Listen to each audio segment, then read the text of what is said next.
Hello there and welcome to CNM News. I'm your host Melody. This just in, today we have with us Kim Song-jae, who is one of the few refugees who were able to escape a labor camp in North Korea. Let's hear what she has to say. Hello Mrs. Kim. Hi, nice to meet you.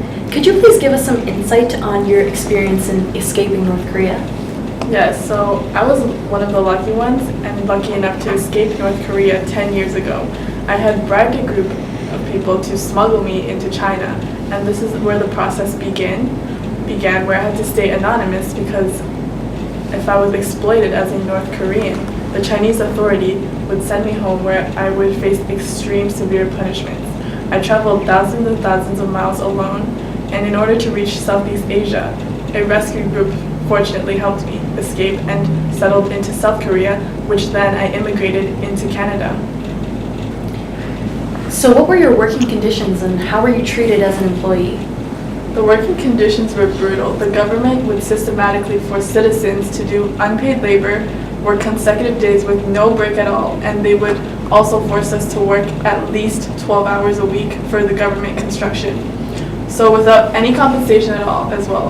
And our country is not protected under the International Labor Organization, and we have no freedom for expression or association. We cannot refuse overtime work, and we cannot bargain for our salary.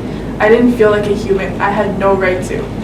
I felt like a prisoner under the strict regulations of the leader. Well, thank you, Mrs. Kim. Now let's hear what owner of G2 Manufacturing Company, Louis Monroy, has to say about this issue. Thank you for being here, Mr. Monroy. Thank you for inviting me, Melody. Yes, so could you tell us a little bit about why you decided to outsource operations to North Korea? Sure. The external environments have affected our business significantly, minimizing the profits margins for revenue. The political environment has raised wages, and outsourcing to China and India has increased significantly, while the economic environment has been sinking due to the fluctuations of currency. In addition to that, technology has been overpowering human labor, making it so difficult for companies like ours to survive, So in order to generate revenue, we must find a way to lower the cost, which has led us to outsource to North Korea for quick and inexpensive production. And are you aware of the labor conditions in North Korea? I know that they are very different in comparison with the environments in Canada, but their operations are under the strict regulations of the dictator Kim Jong-un. Therefore, I am not too familiar with how they operate. Well, thank you, Mr. Monroy. Now let's hear the opinion of a consumer of G2 Manufacturing. And now we have here with us Mr. Elias Macero, who is a retailer and a consumer of G2 Manufacturing. Mr. Macero, are you aware of where G2 Manufacturing products are made? Well, yes. I used to purchase from G2 Manufacturing, but I have since stopped when I discovered that we're outsourcing to North Korea. And may you please tell us why their outsourcing to North Korea has influenced you to stop business with them? Okay, as a consumer and business owner myself, I strongly believe support the importance of corporate social responsibility.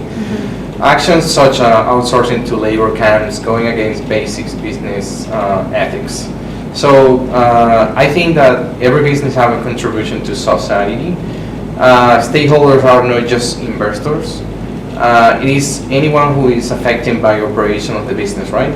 So outsourcing to labor camps not only affects the business, but it endangers the community environment, right? The marketplace as well, the workplace well-being in general. This is not something that I support, and I do not think that business should take advantage of cheap labor in order to increase their margins. Okay, thank you very much, Mr. Macero. As you know, North Korea is a very strictly governed country, and it is very hard to find information, so we do thank our guest speakers today. Well, what is your take on business and ethics? Is it wrong to outsource? Will eliminating outsourcing wipe out jobs and income for people who need it to survive? And is there a line between business and corporate social responsibility? That's it for today. Thank you for tuning in to CNN News, and I'm your host, Melody.